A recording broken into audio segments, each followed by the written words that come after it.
everyone, welcome back to Newsroom. I'm Chella Smith. This is your Middle East U.S. entertainment news on YouTube. I air on Fridays, bringing you the latest on reforms and economics based on reports put out by the Middle East news media outlets. I do this weekly review, and it's based off my interest. Thank you, everyone, for joining me. I'm back from the Truth Tour, Las Vegas. What a blast. I'll be uploading the behind-the-scenes footage from this weekend and posting it in Newsroom on Telegram. Last week, we talked about Iraq joining the World Trade Organization and being observers, leaked audio, and U.S. bonds had increased. Let's catch up on this week's headlines. Shafak News reports the U.S. consulate in Kurdistan region announces Thursday that the continuation of the cooperation and support for the Peshmerga forces. The consulate said in a statement received by Shafak News agency that the U.S. forces are working closely with the Ministry of the Peshmerga in the Kurdistan region in order to reassure the Peshmerga of the availability of the requirements to confront any threat from the terrorist organization ISIS. A statement added that the Kurdistan Peshmerga forces received a new batch of military aid, confirming the United States' commitment to supporting the stability of the Kurdistan region. And here are a few photos of that. Baghdad today reports the U.S. State Department said it will not interfere in the issues of forming their new Iraqi government. The U.S. State Department Ned Price said that this country is communicating with the Iraqi partners, but it will not interfere in the issues of forming a government, stressing that the internal use and Price expressed Washington's readiness to work with any government, an Iraqi woman who puts sovereignty of her country and interest of her people at the center of the agenda, he said, calling on the political parties in Iraq to excuse restraints and not resort to violence in the demonstrations. Yesterday, the U.S. State Department confirmed its country is committed to supporting Iraq and building a strategic partnership away from interference in it. The Foreign Ministry said in a statement that it was committed to supporting a strong and stable Iraq and building our strategic partnership with it. And we do not interfere in internal policy. In a second matter, the Foreign Ministry indicated that we are communicating with our European allies about the new draft understanding to revive the nuclear agreement. iNews channel reports Samir al-Nasari, a consultant to the Iraqi Private Banks Association, confirmed in a special televised that the central bank lending and financial initiatives have achieved their main objectives in stimulating the economy and revitalizing the economy circle. Al-Nasari indicated through the Iraqi studio program, which was shown by iNews channel, that the central bank allocated an amount of 18 trillion dinars to lend to small, medium, and large housing and renewable energy projects, allocating 5 trillion dinars for each of them, and implementation rates was about 70% for the real estate agency and 60% for the housing fund. Al-Nasari added that the interest rates for housing loans is 2%, decreasing, and loans amount range between 100 and 150 million dinars, with repayment periods ranging between 15 and 20 years, and loans for small and medium enterprises reach an interest rate of 3.4% with a repayment period of up to 5 years. It is worth noting that the initiative of the central bank initiatives have contributed to supporting the private sector by more than 30% of the total cash credit granted, and the amount of the allocated to initiative constituted to 8% of the gross domestic products. Shafak News reports hundreds of followers of the Sotorist movement stormed the Iraqi parliament building on Wednesday evening. Shafak News agency's Lens documented with a live broadcast the entry of the Sotorist movement supporters to the parliament building, chanting, and while some of them were trying to reach the Constitutional Hall.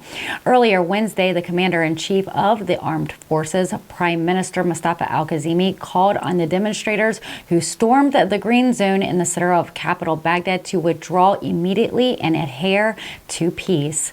Al-Kazimi said in a statement, "I call on the demonstrators to abide by peacefulness, to preserve public and private properties, and to instructions of the security force responsible for protecting them and according to regulation and law, and to immediately withdraw from the Green Zone."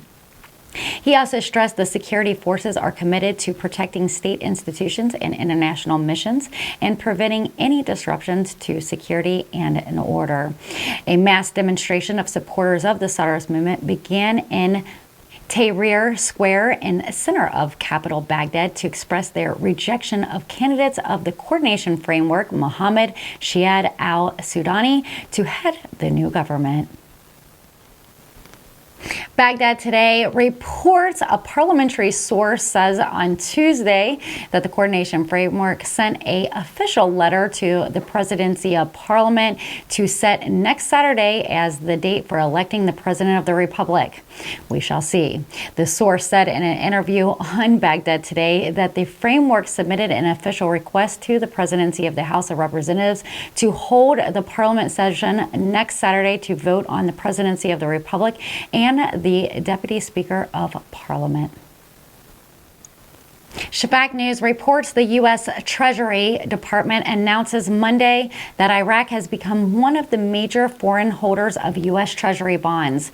The Treasury said in a latest schedule seen by Shafak News Agency that Iraq has become among the 35th largest country that has possession of the U.S. Treasury bonds, that those that have bonds with a value of more than $30 billion, adding Iraq's possession of these bonds amounted to $32.9 billion for the month of May, an increase of 36.51% over the month of January of 2022, and an increase of 57.42% over the same month of last year of 2021. She also pointed out that Iraq was fourth largest Arab country in terms of the value of bonds after Saudi Arabia, Kuwait, and the UAE, while Japan came in at the top of the list with the largest value of these bonds, followed by China second and the United Kingdom third, indicating that the total U.S. bonds owned by these countries of the world amounted to $7,421 billion. Shafak News reported the Parliament Speaker Mohammed al-Habassi considers on Saturday that the opportunity is favorable to resolve all differences and outstanding issues between the federal government and the Kyrgyzstan regional government, including issues of oil and gas. A statement issued by the Kyrgyzstan regional government stated in its president Mauser Barzani met during his visit to Baghdad, the Speaker of Iraq's Parliament Mohammed al-Habassi, the Speaker of House of Representatives, indicated that there's favorable opportunity to solve problems, including those related to the issues of oil and gas, through the legislative of federal oil and gas laws, which in interest of the various components and general Iraqi citizens. The Prime Minister reiterated that the Parliament's readiness of the Kyrgyzstan regional government to reach a radical solution to the problems through negotiations in a manner that preserves the constitutional rights of the Kyrgyzstan region. And in arriving on Saturday, Prime Minister of the region, Mauser Barzani, accompanied by the high-level government delegation in the capital, Baghdad, on a visit aimed at resolving differences and outstanding issues between Erbil and Baghdad. And last but not least, economic Al-Faret News reports the Prime Minister advisor of the Economic Affairs has identified one option to reduce the dollar exchange rate against the Iraqi dinar, while predicting the fate of the 2023 budget.